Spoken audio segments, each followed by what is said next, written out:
Hi everyone, Jason here from spiritualbabies.net, joined by Rabbi Joshua Neely. Last week we spoke a little bit about animals, and which wavered into the food region, and today we're going to talk about food.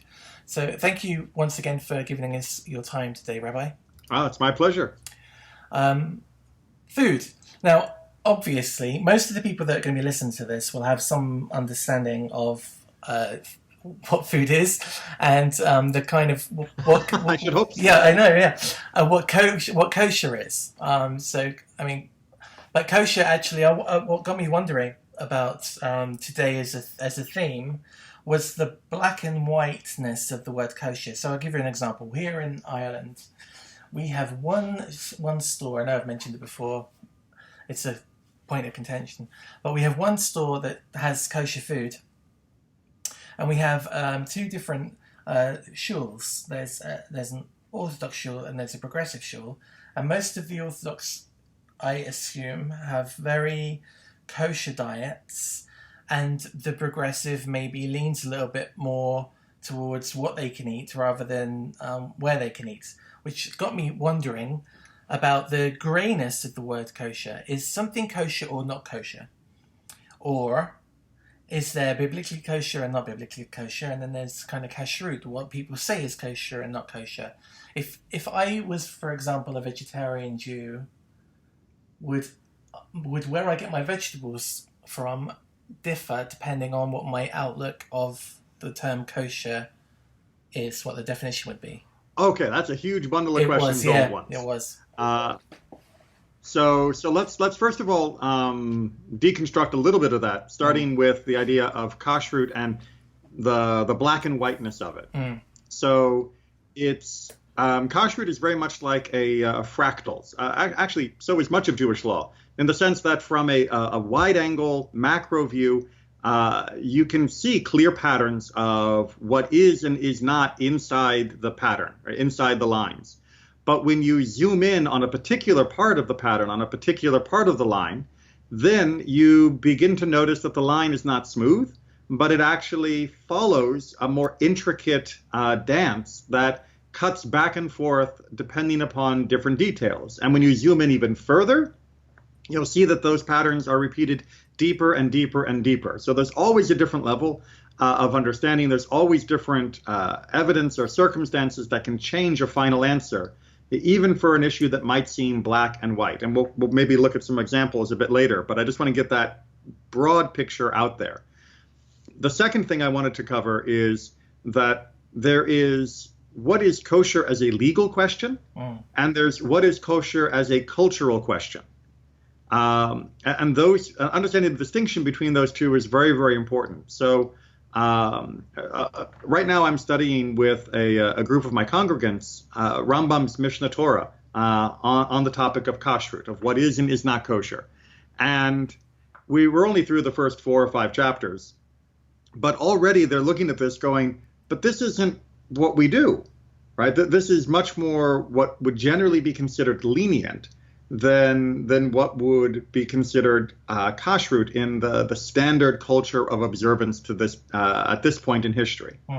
And what I tried to explain to them is that, yes, absolutely. Although, if you were to go to rabbis and scholars today and ask them for the intricate answer of what is kosher and not kosher in different circumstances, they would probably be able and be willing to give you an answer that is very similar to what Rambam is saying, but they would always follow it up by saying, but that's not how we practice it.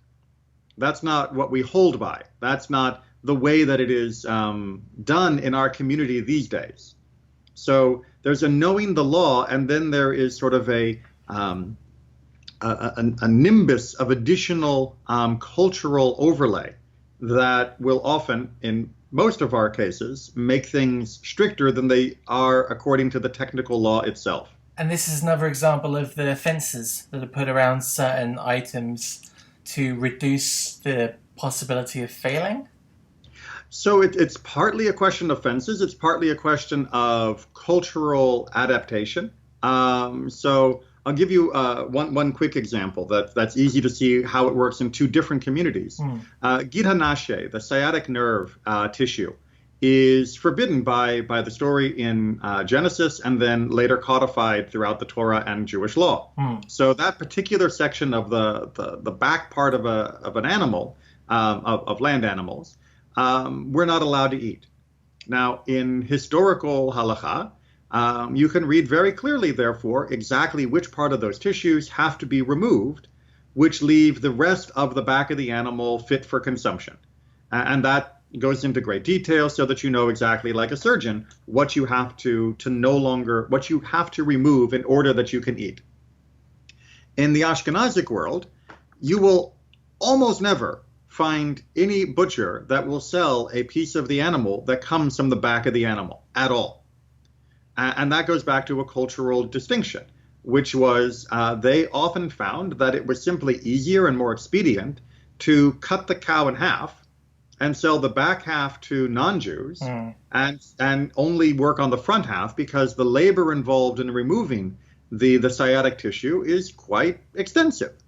And so even though now we could very easily and conceivably pay good butchers to be able to follow the halakha to remove the sciatic nerve, you're not going to find any rump roast on an Ashkenazic table.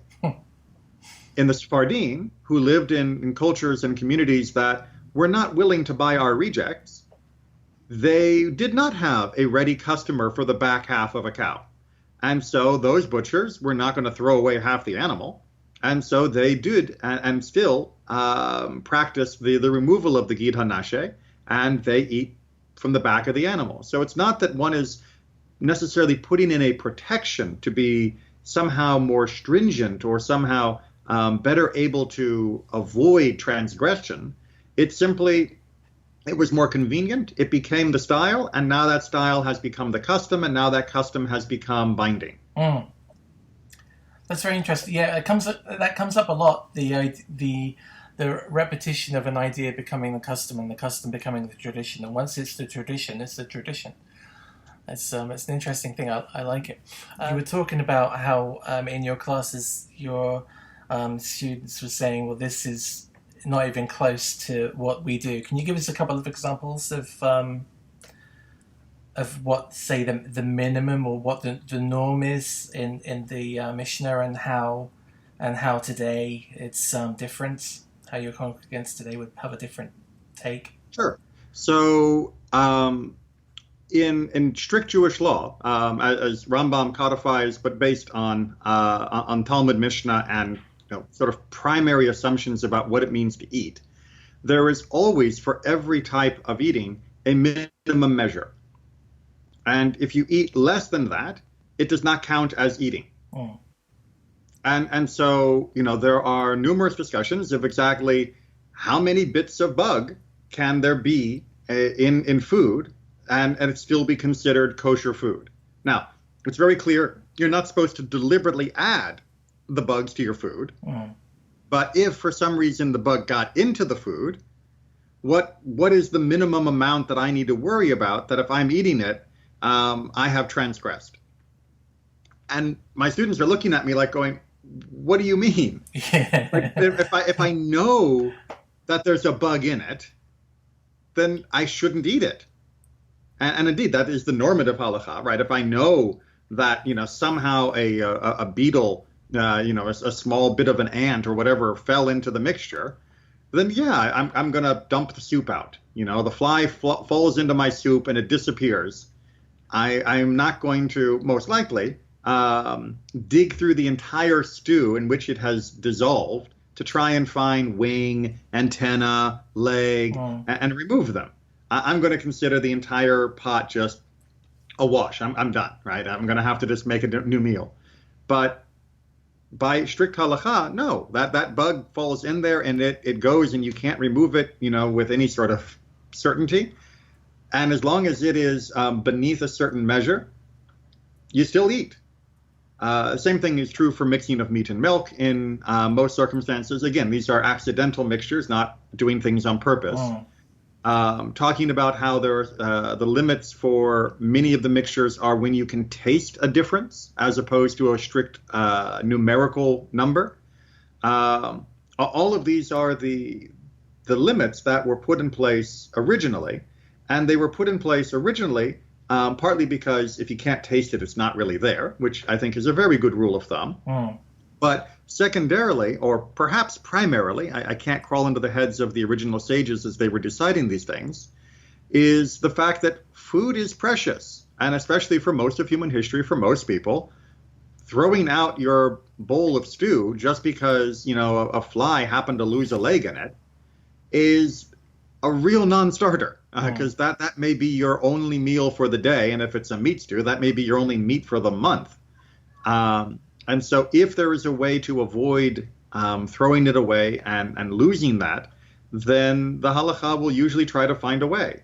Again, not protection for people who deliberately like to sprinkle ant antennas, but for other emergency situations, it provides a great deal of buffer. It's interesting. I mean, I don't know how many times I've heard experiences where people have gone to restaurants and they've ordered what they think is going to be a perfectly safe meal, and they're halfway through their mashed potato and they find bacon in it. Right. So, when you're dealing with someone cooking who isn't you, and they don't necessarily have the same awareness of the issues that are involved in kashrut, then yeah, you have to be very, very clear when making those sorts of orders and decisions. Especially the world we live in is so pro-bacon.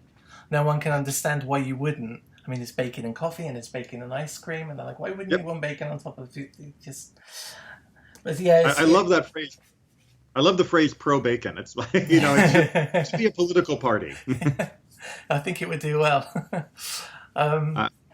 It would. And bacon in every home, it's people do seem to love their bacon.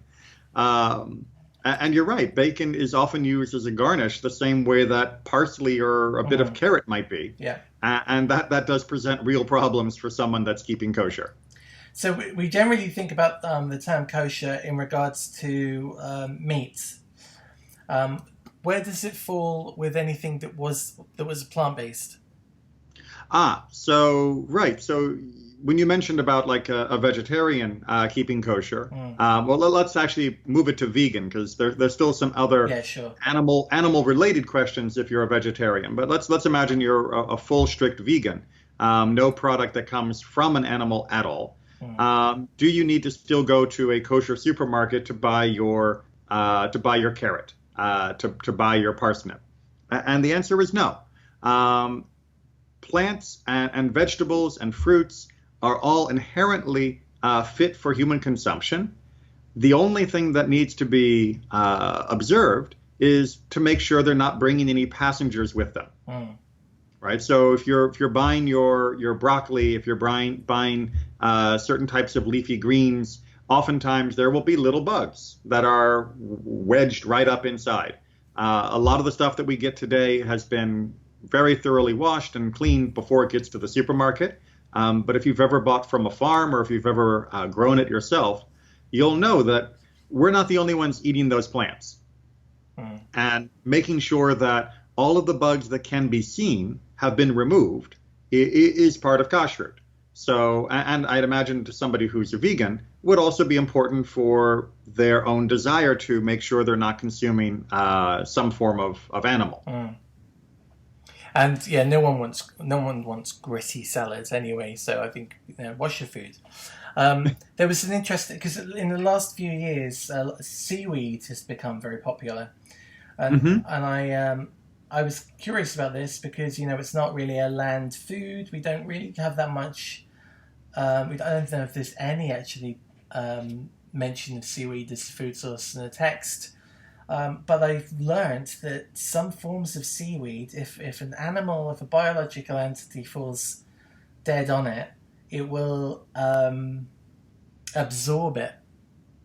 So if there are some forms of seaweed which literally make energy out of things that die near them or on them, and that got me wondering, maybe seaweed's not the right thing. Like how do you know that? Because it's carnivorous, and one of the things I've kind of drawn a line around, I think anyway, is that unclean animals, especially in the bird world, are generally the carnivorous animals and birds.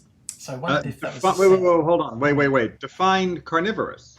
I mean, something that so because I grew up, my grandmother, may she rest in peace, she had lots of birds and animals, and she had many ducks. Yeah. And I used to watch those ducks going, down on those snails, and they just throw their head back and off goes another snail. That's fair. And duck is definitely kosher. Yeah. I meant predatory blood-eating animals, like hawks and raptors. Yeah. Right. And, it's the same. But if it seems to be, if it's a predatory animal, it's on the unclean list. I can't think of an exception. But you're absolutely right about ducks. Ducks and geese. They are angry animals.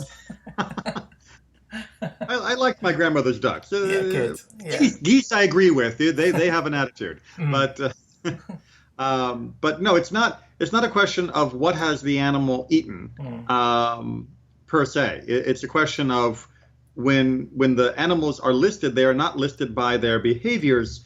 They're listed by their anatomy. Yeah, sure. And so if an animal has the correct anatomy, then it is kosher. So if you happen to see a deer eating a baby bird, that doesn't make the deer not kosher. No.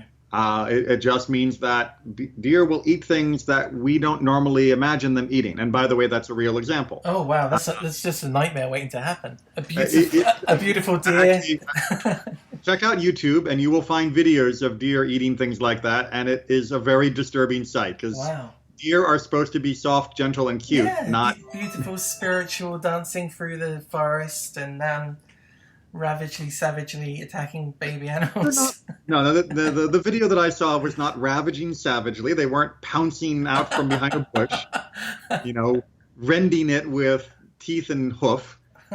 They just happened to be grazing, and they came across a nest on the ground and a fledgling, and you know what? Protein's protein. Yeah. It's a circular life. I'm not going to go into song.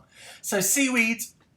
Okay. Yeah, so seaweed and the other great reality check on kashrut of whether it matters what the animal eats is all you have to look at are all the predatory fish that eat other fish. I think there's even a cliche about, there's always a bigger fish. And yet we know that predatory fish are perfectly fine as long as they have fins and scales. So if there is a plant that also will absorb animal nutrients, we shouldn't disqualify the plant any more than we would disqualify a plant because it grew out of manure. Okay, so we've done a little bit about food. Let's move on to beer and wine. So I know that if I go to my local wine store, they may have, if I'm lucky, some wine that has a kosher label, but they won't have beer that has a kosher label. Now, I live in Dublin. Guinness is up the road. And in the mid-50s and onward, for about 20 years, they started to produce Guinness that had a small kosher label and even had the whole label written in Hebrew. And I had a conversation with somebody in the museum about this a while ago, and I said, look, it's got a kosher classification on it. And he said, of course it is. All beer is kosher. And I literally did that. What? And he said, yeah, if there's just the 4 ingredients, which any good beer should be, all beer is kosher. And I said, well, why put the label on? And they said, well, because you're more likely to buy it if you've got a kosher label on it. And that got me thinking, is it the same with wine? Why do we have to have kosher wine? I know there's a certain issue at Passover with the alcohol and the yeast content. So it's actually not the yeast per se with the alcohol for Pesach, but let's back up to beer. So yes, by default, if you have a standard beer that is made with only the standard ingredients and nothing bizarre has been added, then yes, a beer is presumed to be kosher. The same way if you have a standard cup of coffee that's being made in a coffee pot that's not been made for anything else and it's just coffee and not doing some weird other flavors that may or may not come from surprising animal products, then yeah, coffee, tea, those things are all kosher by default. Again, provided there's been nothing added during the production. And that's one reason why you don't see a lot of hechshers. Mm. Guinness, from what I remember, I'm not a huge Guinness drinker, but I do remember there was an issue of Guinness using some sort of fish oil or something. You're right. There's a certain part of the fish's stomach that was used as, I think it was part of the filtering process or something like that. And then they stopped using it, but they did for a good while.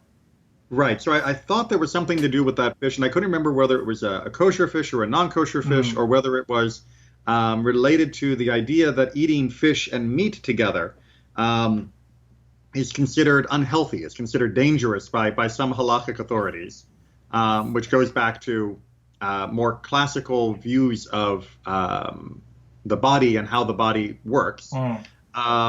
So that may have been the reason why Guinness in particular had a hechsher on it, to try and make sure that everyone knew that those questions were being taken care of and answered. Wine is a lot more complicated. And it's not more complicated because of the ingredients, although there is some of that. There is the potential for some clarifying agents and other things to be used in wine that are not kosher for Passover. And since the laws on chametz are much stricter than the laws during other types of products, we require a different level of stringency for Passover wine. But in general, the reason why wine, you'll see wine with a kosher certification on it, is because in the Talmud, they discuss that wine is one of the primary forms of worship among the idolaters. And therefore, wine that has been purchased from an unknown source, very likely in the ancient world, had gone through the hands of an idolater who would have had a good chance of dedicating the wine to his or her god. Oh, okay. So this makes me want to jump off onto a different tangent. If within maybe 20 minutes of walking from where I live, there are at least 3 Asian stores, and they have a butchery department where they sell halal meat. Right. And I have some friends who would buy the halal meat and some that wouldn't, based on the fact that they say it's been prayed over, or not prayed over, or that it doesn't matter. Now, if that's the rule for wine, does that go to other things? If you go to it's a community event in a local church, and it's not for the church, but the church is involved because they're lending the space. They have a buffet, right. And at the beginning, the local community church leader says, I want God's endorsement on this. I hope it all goes very well. And you feel that somehow the food has been blessed. Is that kind of the same thing? Should I get by from the halal counter or not? So let's do the halal first, because that's a little bit clearer. Right. Halal meat does not meet, pardon the expression, the standards of Jewish law for being kosher. Okay, so not because of a blessing or anything else, but because it hasn't been slaughtered correctly. So therefore, it may come from a kosher animal, but it hasn't been slaughtered and prepared correctly to our standard of what Jewish law says we need to do. Okay. So it doesn't matter about the blessing. If we want to twist the story a little bit to make a case where the blessing becomes the interesting element, if you were in a supermarket that sold kosher meat, that's actually definitely comes from a kosher animal, has been processed by a kosher butcher and been prepared according to kashrut, and the guy who picks up the piece of meat says, I hope you enjoy this because Allah should give you blessing. Right? Is that a problem? That would be a way to isolate the question. And in general, because Muslims are strict monotheists, and because the word Allah is simply the Arabic word for God, and actually shares the same root word as the Hebrew word Elohim, there's not much of an issue there. Okay. However, if the person happens to be a worshiper of Zeus, now we've got a problem. Yeah. Although, to be honest, if I walked into a supermarket and found a follower of Zeus, I'd instantly think there was a problem. I think it'd be a wonderful opening to a conversation, but yeah, I wouldn't want him blessing my meat. No. All right, that's Um, interesting. Okay. to go back to your second question, Hmm. attending a church function and all of that, um, I don't consider a Christian blessing over a church or over a food, or a Muslim blessing over a food, to disqualify it if it is inherently kosher in and of itself. So, Hmm. if it's a piece of cantaloupe and someone makes a blessing over it, I don't consider that a problem. The only problem that comes from those kinds of interfaith activities is when people make blessings in ways that I can't say amen to. So, for example, if someone gives a blessing and says, and we bless this in our Lord's name, and they insert the Christian name for one of the parts of the Trinity, Right. I can't say amen to that now, Mm. because I don't believe that that particular name reflects God, and therefore I would be saying amen to a blessing that is being made in some relationship other than my relationship to God. But Now, do if someone wants to make a blessing just using the word God in English, if they want to use the word God in French, if they want to use the word God in Arabic, and if they want to use the word God in Hebrew, mm. I'm perfectly fine saying amen to that. But as soon as you start introducing other names for God that are beyond just a translation of God, but are specific referent to a theological issue that Judaism disagrees with, then I can't say amen to that blessing. But even if you said the blessing like that, it would not disqualify the food. Okay. Good to know. Right, that's really good. Okay. I love going down the rabbit holes. So, beer good, wine good, I knew that at the beginning, but I mean, they're extra good now that it's all okay. Well, So, hold on. Let's make sure we oh, got the wine question right. okay. So, because this is not only a past tense concern. I believe in one of the questions you brought up in the notes that you wanted to discuss Mm, was, why is it in many Orthodox settings mm. that the community will be very sensitive over who is handling the wine and passing it around the table, or moving it from counter to counter, or pouring, or things like that. And that's actually because in most Orthodox communities, this restriction still applies. Yeah, Meaning, I can say that if I was in Israel, I went to a strictly Orthodox hotel or restaurant, and if they found mhm. out there were non-Jews in the group, we wouldn't be sitting at a table with other Orthodox Jews. We would be separate, just in case of the thing about the wine. I think anything, if they dropped a fork and I picked it up, that would be an issue. Um, Well, that may be an issue culturally. It's not an issue in terms of kashrut. okay, If you're just picking up a fork and handing it to them, that should not cause any kosher issue. okay. But whether or not it has a cultural issue is up to them. Mm. But right, so they still very much observe that issue.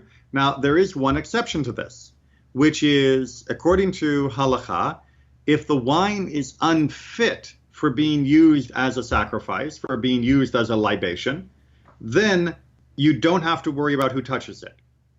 And that's why there are a very standard procedure for most kosher wines this day for them to be boiled.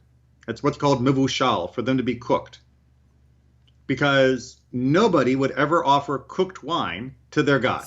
So I get it straight. They grow the vine, they Yep. let it ripen, they squash it all down, they stick it in barrels, and then they cook it, and then they put it back into bottles and sell it.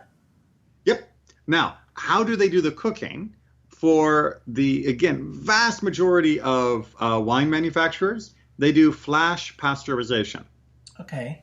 right? So that it's raised to a pasteurizing temperature instantly and then cooled immediately. So it's not sitting there on the stove at a roiling boil. Right, because it would get rid of all the alcohol. It would have all sorts of problems if you Hmm. did that. Exactly. So yes, that is why once it's been rendered cooked, once it's been rendered mevushal, you can then pass it around freely and not worry about who's touching it, because no one's going to make a blessing over unfit wine.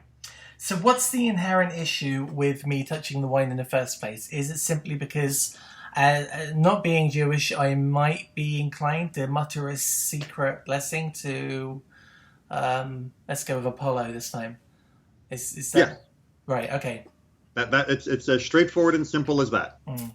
taken a sharp turn towards the very spiritual now. There's a great website called Vegetarian Jews. I think it's called Vegetarian Jews. Although I like Jewish veg, that's good too. And it's a site run by explicitly vegetarian Jews.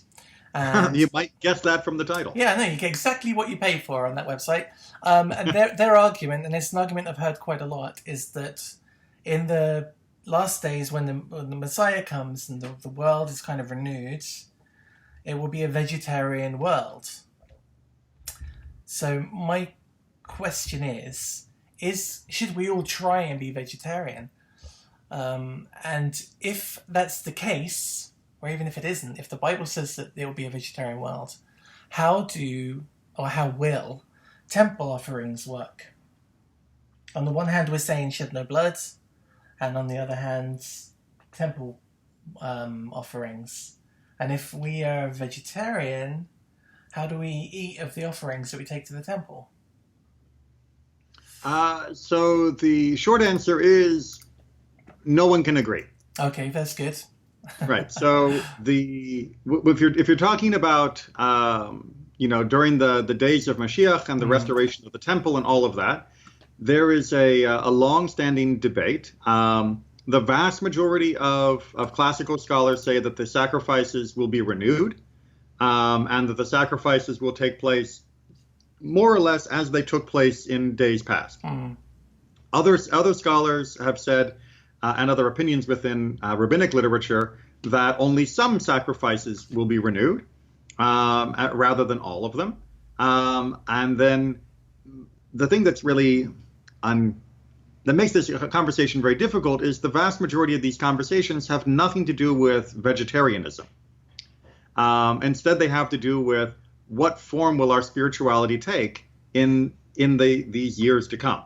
Will it be based around sacrifices? Will it continue in the way that we are now accustomed of prayer and other forms of intangible celebration and repentance? And no one who said that it's not going to involve animals did it because they thought that eating animals was wrong.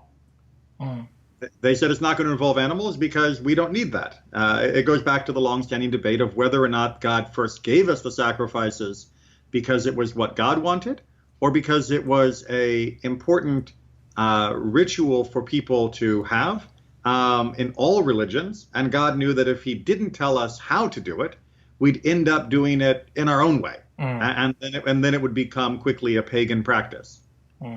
So that's it's a non-vegetarian discussion. It's a spiritual theological discussion. Now, Rav Kook, from the early days of Israel, modern state of Israel, is most famous for advocating for vegetarianism on ethical grounds and on these sorts of grounds. But it is not the majority voice by any means. So I definitely don't think there's anything wrong with Jewish vegetarianism or even Jewish veganism, as long as a person is eating healthily and is able to maintain their body with a properly balanced diet. Nothing wrong whatsoever. Obviously, I absolutely require that animals be treated according to Jewish law if they are going to be kept as animals for a community. And if they're going to be slaughtered, they have to be slaughtered through kashrut and prepared in that proper way. But I don't think that there is a slam dunk, everyone has to eat meat, or slam dunk, no one can eat meat. So really, we won't know until Mashiach comes, and then we'll figure out exactly what the story is with vegetarianism, and if that's going to be the way, and if it is going to be the way. Along with a bunch of other questions. Yeah, that's right. Yeah, everything else. I was just looking there. There's some quite famous. There's a guy, Yitzhak Halevi Herzog, who is Isaac Herzog. He was the father of the sixth Prime Minister of Israel, and he came to live in Ireland when he escaped the pogroms, and didn't realize, but also vegetarian. Who knew? So that was food. If you guys at home have got questions on this or something about it, then let us know. I had someone PM me last week after listening to the animals program we did, specifically about pets, and she said that she taps her puppy. She said tap. I don't know whether that was, maybe it's more than tap or less than tap. Who knows? When the puppy makes wee wee, because she doesn't know how.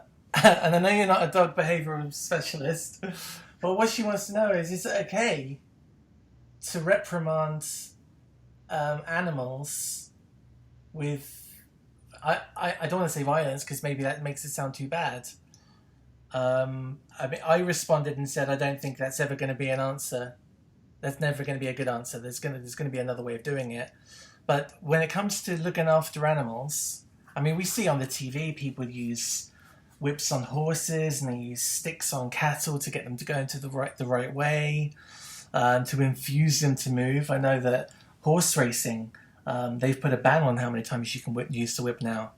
But within kind of Jewish thoughts, is there a way of looking after your domestic or kind of private animals? Well, absolutely. So we are prohibited from needlessly causing suffering to animals. Right. So, Tsar Ba'alei Chayim is a very important principle that we're not allowed to do that. However, we are allowed to harness an animal and force it to work for us, as you would do with a cow to plow your field or a horse to haul your wagon.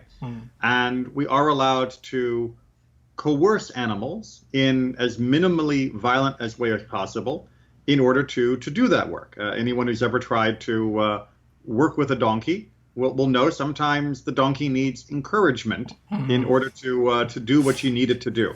Okay. Now, or if there is a better but only slightly more inconvenient way to discipline or instruct the animal that doesn't involve violence, then we should certainly be using that.